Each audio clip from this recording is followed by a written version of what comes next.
You guys know by now what this show's all about. It's really about ways for all of us to meet cool people that we never would get a chance to meet normally. So we pretend like we have this show, we invite them, they come. And tonight really is the best example of that. He's got the coolest job of anybody I've met. He's one of the managing directors at Creative Artists. He's the head of music at Creative Artists. Bruce Springsteen, Ariana Grande, Bon Jovi, the list goes on and on. He represents me. He doesn't know that yet, but he will after this. Please welcome to Callaway Live our buddy, Rob Light. There he is. How are you? Thank you for having me. I appreciate it. Thank you all. Okay, first things first, a little business, since we have you here, Rob, and since you're on the show and you run all the music for CAA. My buddy Chad wanted me to give you his demo tape. So if you could, no, that's just a prop. But how many times has that happened in your life where you sit next to someone on a plane like, oh, what do you do? Oh, my nephew or whatever has it. Every day. Every day, because I'm getting emails. Somebody's sending me something every day. And probably now with digital, it's a lot easier to send you stuff. You don't have to lug around a whole bunch of tapes. Right. But I actually have someone listen to everything, and I listen to a lot of stuff. So, but please don't send me anything. But I listen to a lot of stuff. Bad news for Chad. How did you even get started doing this? I went to college to be a writer in 1974. That's how old I am, because it was during the era of Watergate, and I wanted to be a journalist. And my freshman year, I wrote a big article about the concert committee. And when I read it back, I went, wow, that sounds like fun. And I love music, and I joined the concert committee. I'd been going to shows since I'm 12 years old. The chicks are hotter in music than they are in politics. It's funny. And it's fun, yeah. When you're out late at night, it's for a good reason. And I got on the concert committee. 2 years later, I was running it and had a job before I graduated. And I've been an agent ever since. 40 years I've been doing this. So what does it mean to be an agent? Because we've had Irv Azoff on the show, one of our friends here, and he manages a bunch of groups. You're an agent. What is the difference between those two things? Well, I'll tell you exactly what I do, but I always use the analogy that the difference between a manager and an agent is very specific. If you look at a superstar or an artist, they're like the owner of a football team, and they hire a head coach, and that head coach is the manager, and he calls all the plays, and he builds a team, and he gets a star quarterback and a running back and a wide receiver, and that's the record company and the lawyer and the agent and publicist, and I'm one of those players. So hopefully I'm the quarterback. And if you have a great team and you have a great head coach, you tend to have a really good, successful season. So my job is to get artists work. The manager builds the platform, and I'm looking for concerts. I'm getting them on TV shows. I'm helping them get endorsements, everything that helps build a career. For new artists, it's getting exposure. For an established artist, it's making the most money I possibly can. For an artist on the back end of a career, it's sustaining a career. And everyone's a little bit different. So how has that changed over the years? Because I would guess when you first got started, the record companies were holding a lot of power. And are there even record companies anymore? I mean, now it's live shows. I'm going to get you a record executive to sit here. There are a lot of golfer record company executives. Are there even agents anymore? I'll say to them, because the record companies are holding all the power. For many, many, many years, most artists made their money from records. That was the big deal. In the last 10 years, obviously with streaming and digital, all the money's made by live. So most artists, and certainly the superstars, 90% of their income comes from the live market, playing concerts, stadiums, merchandise. So what I do becomes much, much more critical. And building an artist up to sell stadiums is a big deal. So when you get to book a Beyonce tour that's selling multiple nights in stadiums, it's great for her and obviously lucrative for us. And does that change the way you start to look at some of these talents to think about what their live type of performances would be like rather than just how it's going to translate in the studio? For us, absolutely. You're always looking at, can someone actually perform live? I always talk about the word charisma, and charisma is the ability to touch someone beyond their five senses, to really make a connection in a abstract sort of way. And when that artist has that, they can break through. I got to see a band 5-6 years ago in New York in a 200-seat club that one of my young agents turned me on to. Never played New York. I go to the show, and 5 songs in, I call them and said, sign this band at any cost. They're going to be huge. And 5 years later, 21 Pilots is selling out every arena around the world. I had the privilege 2 years ago to have a young girl come to my office. She was 19, 20 years old. As soon as she sat down, I went, oh my God, it was electric. And she played me 2 songs, and we signed her on the spot, and her name's Dua Lipa. So, now I don't get it right every time. I have as many mistakes as I do successes. Do you want me to get that Chad tape again? Yeah. But that's, well, we were talking earlier, and it's funny because I get all this talent sent to me. And for all of you, the difference between good and great is the Grand Canyon. And you all have the sort of privilege that some friend will send you a tape and you'll go, wow, that sounds really good, because that's all you've heard, right? So your barometer is very limited. You hear one thing, you go, I like that, and everyone thinks they're an expert in music, because music is an emotional feeling. But when you've seen 10,000 shows, then you really can start to separate good from great. And the analogy I used is every one of you belongs to a golf club, has a club champion at your local club. And you probably watch him shoot 68 on a weekend and think, oh my God, he could play on the pro circuit. But he wouldn't have a shot. He's not nearly good enough. But in the environment he's in, he looks like he's great. So I'm sure Chad, to all of you, if he's playing in the bar, is great. But he ain't going to make it. He's so good. It's like a Daft Punk, Weird Al kind of fusion. I'm telling you. There you go. You're going to love it.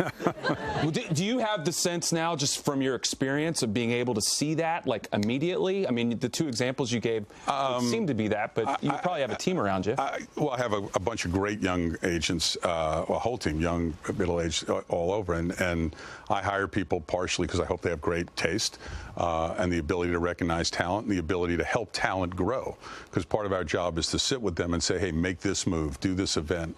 This is a good look for you.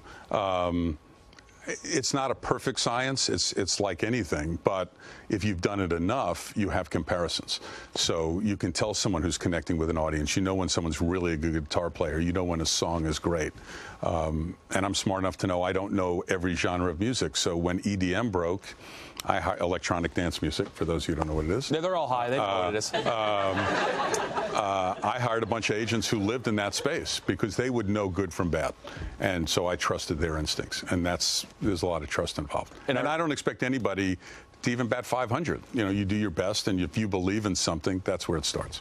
But you sort of have like a portfolio theory, I guess, in terms of at some level of getting artists you think might have the it factor, and then there are unicorns that break through, right? Well, there are unicorns that break through, but you're also looking at who's around it. Has a great manager gotten involved, like Irving? Is a record company made a bet on it? Has some publicist seen it? Has it gotten reviews?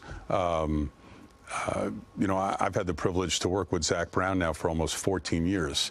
When we signed Zach, he was selling out 1,000 seats a night in Atlanta. There was something going on.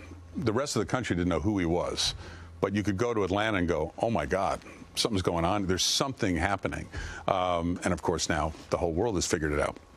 With 21 Pilots, to sit in a room with 200 kids, they've never played New York and they don't have a record out, and everyone's singing their songs, something's going on. And that's what I'm looking for, those sort of moments. And what helps the 21 Pilots of the world or separates those types of artists to have the type of longevity that some of the artists that you represent now have had? What kind of advice do you give the younger artists that are coming up to be able to have that? All of it starts with the music. You have to be a songwriter or a interpreter of song that you can continue to have hits. You got to have something that connects with the audience, and you want to be able to try to build some mystique. You want to create some magic that says this is something. And you want to help bands become ticket sellers, hard ticket sellers, where people pay and want to be a part of it. And then you want to create this moment of discovery. So for all of you, if you went to a club and saw some young band and went, wow, that was special, you're now going to tell your friends, and you want to see that moment. What social media has done for us and data has been able to see it in real time, right? So you put a band out on the road and you see their social media numbers go through the roof, something's going on, right? If they do a big tour and nothing moves, you go, well, wait a second. How come nobody's responding to this? So we have tools we didn't used to have, but it's that ability to sort of feel the public move the ball forward. So if I have someone in L.A. play to a 500-seater sell out, I bring them back in 6 months. They sell 2,000 seats. Put out a second record, they sell 5,000 seats. I'm building it every step of the way and looking for that moment to play arenas or stadiums or whatever the case may be. So, you know, I've been incredibly blessed. I've been working with Ariana Grande since she's 15. All right, so I got to hear her sing before any of you knew who she was, and knew that was a gift beyond belief. There's a lot of stuff coming out of that little body. You know, just putting her in situations where she can sing are game changing. And then every now and then, you know, with an artist like that, you get a moment where the world changes. And when the event in Manchester happened, and 9 days later she's doing a stadium show, the world saw her in a different light. That's no agent, no manager can create that moment. She just became, you know, a global beacon, and then it's off to the races for her. And then you just hold on for dear life, because and then the work ethic of really the superstars has to be pretty inspiring to be around. Well, yeah, that's where Chad kind of. I have had, you know, whether it's Stevie Wonder or Zach Brown or Miley Cyrus or Bette Midler or some of the names you mentioned earlier, I've gotten to work with just some of the most amazing artists, and they all, you know, they all have an incredible work ethic. They all love what they do. They all have a connection to their audience, which is the most important thing. And you all see it even in the world of golf when somebody like, you know, one of your guys, Phil Mickelson, just connects to his audience, you know, and he never takes them for granted. And the most successful artists never take their audience for granted. Big part of it. Yeah, they're all about who they know at the end of the day, who's making it all worthwhile. Right. Well, I mentioned before that you have one of the coolest jobs, if not the coolest job. How many, I mean, my job's a lot cooler, but yours is okay. How many shows will you go to in a year? I mean, are you seeing shows all the time? So I've been doing this 40 years, and I've kept a count of every show I've been to. I'm approaching 10,000. Now, I've seen artists multiple times, but I've been to close to 10,000 concerts. I probably go out 5 nights a week. I'm seeing 200 to 300 shows a year. I don't stay for every note of every show, so let's not go crazy. But you know, I was telling you earlier, I was in London for a week, and in 7 days saw Roger Waters, Michael Bublé, Van Morrison, Carlos Santana, Steve Winwood, and Eric Clapton in one night, Beyonce, Drake, Paul Simon and James Taylor, and Bruno Mars. Pretty cool week, right? That is broad musical taste. So, and the one thing I ask when I hire somebody or talk to any of my agents, the first thing I ask is, do you love music?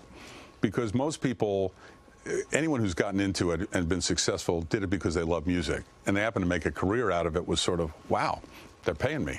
The flip side is someone saying, oh, I think the music business is lucrative, I'm going to go get a job. And they find out how hard it is. So if you don't love live music, if you don't love the experience of it, this is a really stupid business to get involved in. But you know, and don't look for all the 2 hours they're on stage. There's 22 hours where someone's screaming at you and get me this and do this and do that. But those moments on stage make it all worthwhile for me. Well, we know Rob not because of music. We know him because he's an obsessed golfer. So we're going to talk a little bit about Rob's golf obsession right after this. Don't go anywhere. We'll be right back. Rob White. I can't believe you met Ariana Grande when she was 15. What? You met Ariana Grande. What article of non-golf clothing does Sergio wear that you really wish you could throw away forever? Was it the leather jacket he wore when we saw him in December? No. No. Okay. Sergio wears a lot of T-shirts with like superheroes and things on them. Superhero T-shirts. He rocks them well. I tell him to like throw a blazer on over it. Superhero T-shirt. I can understand that. We'll put that, or his funny graphic T-shirts. Yeah. Superhero T-shirt. Sergio, what would Angela say? The article of non-golf clothing do you wear that she wishes that she could throw away?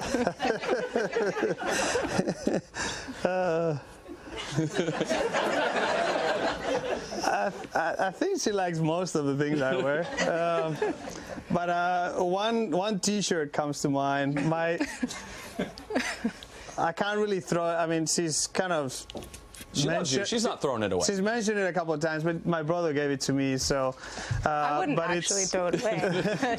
I mean, if you chose to get rid of it, I wouldn't be sorry. So I think it's a Dragon Ball shirt with Son Goku on it and Dragon Ball. We're in superhero t-shirts. I think we're going to accept that.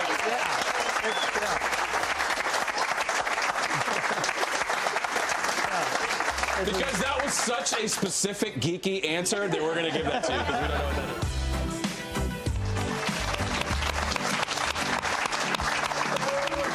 All right, welcome back. Callaway Live. Here we are now, Rob Light. We're going to talk golf obsession now. Enough with that music stuff. Let's talk golf obsession. I think the one statistic that blew my mind when we were talking before the show, because, you know, Bruce Springsteen, okay, that's pretty cool. Ariana Grande, I'll give you that. But you have, did you say 1,500 books on golf instruction in your collection? I do. I do. And that's why you can imagine how many swing thoughts I have when I stand over a golf ball. How did that even start? Like, how do you even... I can't imagine that started at the beginning. Oh, I'm going to collect. I've always been a writer. I've been an avid reader, and when I travel, I would go to used bookstores. And when I became nuts about golf, I was always looking for books. And I'm on the road probably 100, 150 days a year. So every time I go to a city, I look for a used bookstore, and I started buying instruction books. I haven't read all of them cover to cover, so don't. But I've read a lot of them, and I'm always looking for something. And the funny thing about golf instruction books, there is nothing that I can't show you that has the exact opposite book. So if someone says keep your left arm straight, I can show you a book that says bend your left arm. If someone says do this, here's a book that says do that. So they're the greatest. I have a lot of pros I love. My favorite golf book is a guy named Count Yogi from India, and literally the cover, he's wearing 10 rings and an Indian dress and a turban, and he's teaching golf. And it was Count Yogi. That could be a Callaway Live potential guest sometime. When did you start playing? Did you grow up with the game? I didn't start till I was 27. I'm from New York, and I was a basketball guy, and actually music got me into it. I was on the road. I was Neil Diamond's agent, and at the time Neil was playing 5-6 nights in an arena in every city, and we were in Virginia Beach, and I was on the road with him, and he said to me, listen, I've just taken up the game of golf. Do you think you could set me up some golf while I'm here? So I called the head of the building, and we got him set up on a private golf course, and I asked him if I could join him because I was sort of interested. I just moved to California. He said, yeah, come along. And so we go, and they give us balls, gloves, clubs, everything. That pro plays with us. It's the greatest day, and we do it for the next 4 days. I think this is how everybody plays golf. I'd never played Muni golf. And when I got back to LA, I discovered Rancho Park and how the real people, the normal people play. And so I've... Without Neil Diamond. Without Neil Diamond. Yeah. I mean, and I can imagine that's probably not even your greatest golf story is your first round of golf with Neil Diamond. I mean, some of the people you've played with have to be just some wild stories. I played with great people. Kid Rock is an incredible, great guy to play golf with, and funny and everything you would imagine. I had the privilege to play with Will Smith, who's a fanatic and great golfer. I don't even know if I should say this. I could get in trouble. The weirdest guy I played was with Mark Wahlberg, because I got to play in the LA Open this year, in the Genesis Open, with Tiger, and I was in the lead group in the Pro-Am, and I played with Tiger and Mark Wahlberg and the president of Genesis. And Mark Wahlberg came up for the picture on the first tee with earbuds in, and he didn't take him out for the entire 18 holes. What was he listening to? I don't know. But we're literally playing with Tiger Woods, and he never took him out. And on the 11th hole, we're walking down the fair, and Tiger looks at me and goes, "What's with the earbuds?" I go, can't tell you. Could have been Neil Diamond. I could have been. You never know. Full circle. There you go. Full circle. Well, you were telling us also that you were playing at La Costa once, and this was like before the era of mobile phones. Well, so way back, this has got to be 20, 30 years ago, I've had the privilege to represent Ozzy Osbourne for almost 30 years, and therefore you represent Sharon as well, and everything you see about Sharon is true. She is brilliant and fierce and just an incredible woman, and we're booking a tour called Ozfest, and this particular year, it was Ozzy and Marilyn Manson. And it was the time when, everybody was labeling records, and Manson was this satanic, person. Nobody wanted to play him. And we were doing Giant Stadium in New York, about to go on sale, and New Jersey forbid Marilyn Manson to play the stadium. Now, I'm on a golf course in La Costa at a tournament that I'm hosting called the Commissioner's Cup for the music industry, and Sharon has no way to reach me, and she's pissed. So she charters a plane and skywrites across La Costa, "Rob, urgent, call me, Sharon." And I was actually doing well that year, and I DQ'd to go take the call. I get the feeling, having to be on call with very eccentric people, that you probably just looked up and went, "Oh, I got to call Sharon. I'll see you guys at the turn." Well, I've had a couple. I tell this. I had the great privilege to represent Prince for 12 years, and I signed Prince. Well, the head of my company at the time, I was 27. Signed Prince right before Purple Rain, and we put that movie together, and it was an incredible experience. And for the next 8 years, I booked Prince, but I never met him. It was just one of those weird things. Never met him. He never met me. And in those 8 years, he fired 4 managers, 3 lawyers. He was going through people like people change their underwear. And I was the last man standing because he never met me, so he probably couldn't fire me. And I get a call from my boss at the time saying, "Prince wants to know who his agent is, and he wants to meet you." And so I have to fly to New York. I do. Meet him at the Ritz-Carlton Hotel. He's taken over the restaurant, 3 o'clock. It's empty. There is a table for 12 with 2 chairs. I'm sat at one chair. He comes in across this big round table, and he talks really softly, so I'm leaning in. He talks for 45 minutes. I heard about 15 of it. I give him my sort of spiel back. He goes, "Okay, I'll think about it." And I'm dismissed, and I fly home, and my boss says, "How'd it go?" I go, "I don't have a clue." And then 3 days later, I get a phone call from a bodyguard saying, "My boss wants you to come down to the record plant in L.A." And I said, "Who's your boss?" Right? And he said, "Prince. What time should I be there?" 11 o'clock. And I went down. We watched a movie, In Like Flint with James Coburn. You're all too, don't ask me why. And then we talked till 7 in the morning. And from that day, for the next 4 years, he called me every day for 4 years. Really? The most brilliant, creative, nut guy I've ever met. I mean, he was a genius. And then, you know, like everybody else, once he got to know you, you were dead meat. Sooner or later, you were going to be out. We just had our issues, and we sort of went our separate ways. But an incredible experience. And are you on call like that for a lot of these guys? I think it's my job. If there's an artist or a manager who needs me, then my job is to be available. I like that. So, well, that's why I'm not going to sign you, because I could tell you're needy. And no, I'm very needy. I'm very needy. Yeah. Thank you. Yeah. Okay. All right. Well, I'm also a servant, so you know, it's not about me tonight. But before you go, we actually have a house band, and when Irving was on here, we gave him first shot at signing them as a manager, and I was shocked he passed. You know, you don't.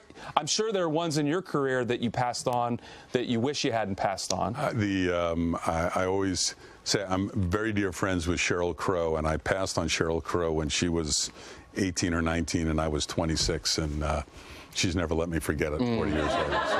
Okay, so don't let this be your Sheryl Crow moment. Our house band, Preferred Lies and Videotape, they played for Irving. I thought he was going to jump on board. He didn't. So we're going to give you a crack. We actually have them on video because they're on video. So here's Preferred Lies and Videotape that was from season 1. Here they are. I see those new Apex irons. What do you think, Rob? You were talking about stage presence before. Energy.